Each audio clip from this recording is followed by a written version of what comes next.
Bom dia, meus queridos. Novo veículo, um Punto 1.4. Ele chegou com um problema intermitente, um barulho que o dono do veículo não conseguiu explicar pra gente como estava acontecendo.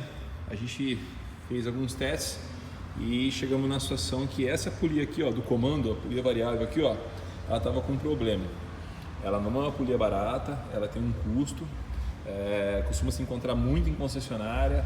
Essa para ela vai ser difícil a localização dela, mas é isso. A gente está resolvendo o problema do cliente aqui, que vai sair contente com a gente. E uns demais ajustes que vamos fazer também aqui, tá bom? Forte abraço aí.